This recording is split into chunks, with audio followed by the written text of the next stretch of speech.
Bonjour et bienvenue sur minimachine.net. Aujourd'hui on parle d'une tablette, la Acer Iconia B1 A71, une tablette très entrée de gamme en 7 pouces de chez Acer, vendue 119 € en 8 Go, 139 en 16 Go. C'est une tablette Wi-Fi seulement et qui a fait quelques sacrifices pour arriver à ce prix-là. Deux sacrifices majeurs à mon avis, un affichage en TN 1024x600 et une coque en plastique qui n'est pas forcément de la meilleure qualité qui soit. On va faire un petit tour rapidement pour vous montrer de quoi il s'agit. Donc c'est une tablette 7 pouces, 1024x600, très classique dans son format, même si on a une petite décoration ici qui casse un petit peu le système d'angle qu'on a habituellement. Des bords d'écran qui sont assez larges mais sans être trop importants. Une tenue en main qui est très agréable et un poids, vraiment une tablette très légère. À ce niveau-là, c'est plutôt bien trouvé de la part d'Acer. À part la vitre évidemment, la vitre qui est une dalle tactile capacitive multipoint, toute la structure est en plastique et c'est pas forcément le meilleur plastique qui soit. Ça sonne un petit peu creux, ça paraît un peu cheap, un peu léger dans la construction. C'est pas la tablette qui va vous accompagner toute la journée, tout le temps se balader dans un sac, tout le temps sans y prendre garde. C'est vraiment un engin soit d'intérieur, soit qu'il va falloir protéger avec une pochette. Donc voilà, c'est pas mal construit, mais ça n'a pas l'aspect qualitatif que peut avoir même une Nexus 7 qui n'est pas pourtant du très haut de gamme en niveau construction. C'est un engin qui est un petit peu en retrait à ce niveau-là. La prise en main est très agréable, c'est un engin qui est très léger, donc qui peut vraiment se tenir à deux doigts comme ceci. À ce niveau-là, niveau conception, on va dire qu'il n'y a pas eu d'erreur et il y a même des choses assez malines. On va voir ça un petit peu plus tard. La technologie d'affichage, donc c'est un écran TN en 1024x600. Alors TN, c'est quelque chose que je vous déconseille d'habitude. Pour cette gamme de prix, on peut comprendre ce choix de la part d'Acer. Maintenant, il y a quelque chose qui est assez malin de la part d'Acer, quelque chose d'assez malin dans la conception du produit. En fait, un écran de ce type, un écran TN, ça a des angles de vision qui sont moins grand et surtout un des angles de vision qui est moins grand que de l'IPS. Et en fait, Acer a solutionné le problème de façon assez maligne.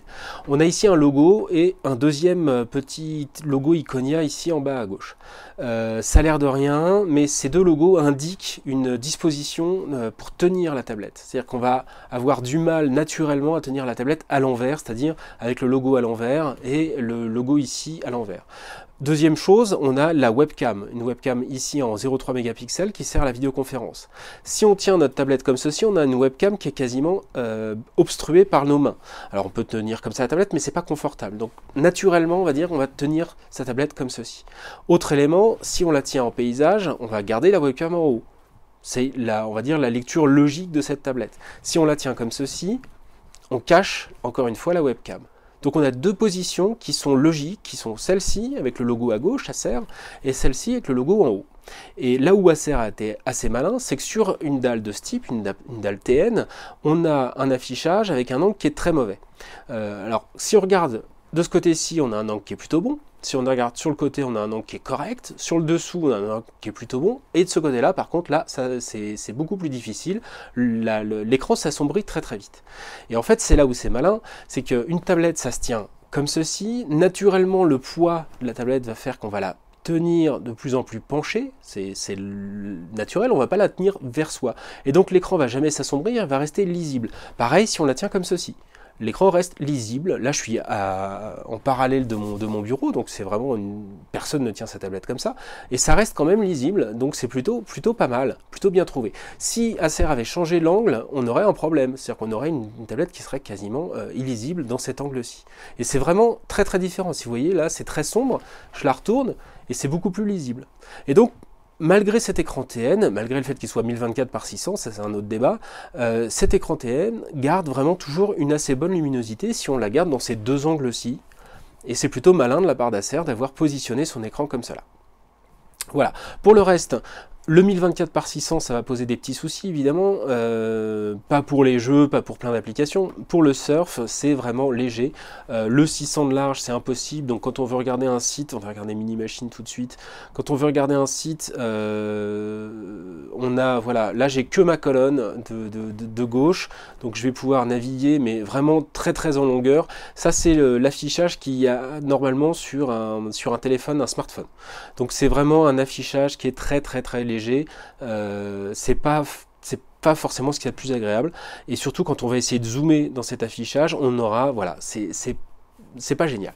Si on passe en mode portrait, là par contre c'est un peu mieux, on a à nouveau un affichage type colonne, on a les 1024 qui sont là, par contre il faut scroller beaucoup avec 600 de large et ce petit haut là qui est bouffé par le système de navigation, voilà, il faut scroller à mort pour avoir un affichage correct.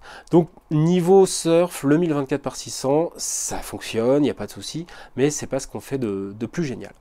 Pour la vidéo 1024x600, ça sous-entend qu'on ne va pas pouvoir regarder une vidéo 720p sur la tablette. Encore une fois, c'est pas ce qu'il y a de plus gênant vu le stockage qu'il y a dans la tablette et vu les usages de ce type d'engin, mais c'est pas, on va dire que c'est pas optimum. Encore une fois, la version à 119 €, la version 8 Go à 119 €, c'est vraiment une tablette des plus abordables du marché aujourd'hui. Pour le reste, on a un processeur qui tient très très bien la route. Quand on essaie de faire joujou avec ce type de tablette, normalement on n'a pas forcément de très très bonnes surprises. Ici c'est vraiment une machine qui affiche en 2D, en 3D de façon très très convaincante. Donc tous les jeux récents s'affichent sans lag, on n'a pas de ralentissement problématique. C'est un double cœur Cortex A9 cadencé à 1,2 GHz, donc pas une bête de course, mais un processeur qui est dans l'air du temps. Voilà, on aurait pu avoir mieux, mais on aurait sûrement augmenté le tarif de l'engin. Donc c'est une solution qui est, encore une fois, qui est tout à fait satisfaisante. Quand on regarde un petit peu ce qui peut se faire en 3D, on va lancer Epic Citadel, qui est un jeu sous Unreal Engine, donc assez gourmand en 3D. On va voir encore une fois que ça fonctionne plutôt pas mal. C'est pas du très très haut de gamme, on a beaucoup mieux aujourd'hui avec du quadruple cœur évidemment, mais on va dire que pour ce type de machine, c'est assez bluffant de voir la qualité qu'on peut avoir ici en 3D. Ça fonctionne plutôt pas mal. Donc c'est pas une tablette faite pour le jeu, mais ça n'handicape pas trop le jeu. Par contre, on n'a que 512 mégas de mémoire vive. Heureusement, on est sous Android Jelly Bean.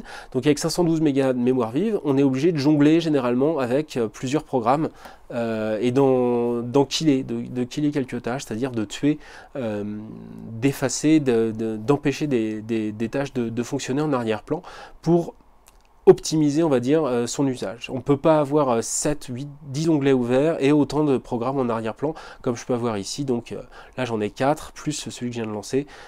C'est problématique. Une fois qu'on sait gérer ça, donc c'est vraiment pas sorcier, on a tout de même, malgré tout, on a une très bonne fluidité. Là je suis en 2D et ça fonctionne vraiment plutôt bien.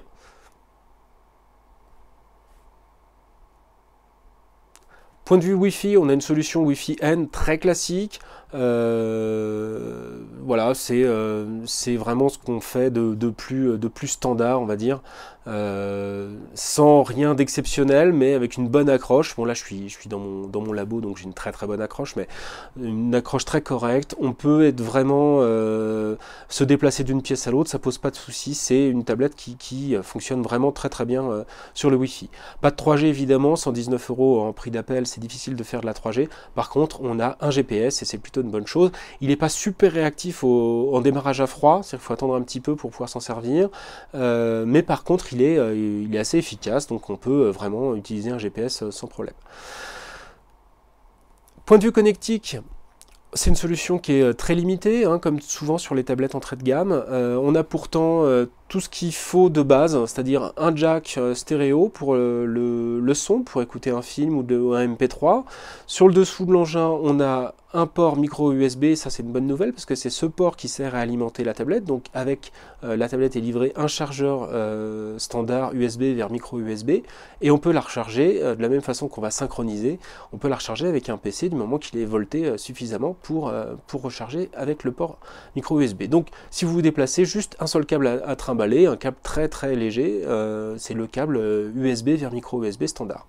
Ici on a une petite plaque qui cache hop, un lecteur de cartes micro SDHC, donc on va pouvoir étendre les 8 Go ou 16 Go de mémoire avec une carte micro SDHC 32 Go, ça coûte pas très cher, et donc augmenter d'autant la mémoire pour pouvoir stocker films, MP3, etc., des jeux, des applis. Donc ça c'est plutôt une bonne solution. On remarque ici un autre emplacement un peu plus large, on aurait pu avoir une petite protection plus courte, tout simplement je suppose qu'une version 3G a été envisagée par Acer et qui a fait une seule coque pour tout ça. Voilà. La webcam est médiocre, c'est une webcam destinée vraiment uniquement à la vidéoconférence, donc pour faire du Skype, c'est 0,3 mégapixels, ça bruite dès qu'on est un petit peu dans le noir, voilà, c'est vraiment uniquement pour ça, ça fait ce boulot-là sans trop de problèmes, mais c'est pas optimal. L'enceinte, la seule enceinte disponible,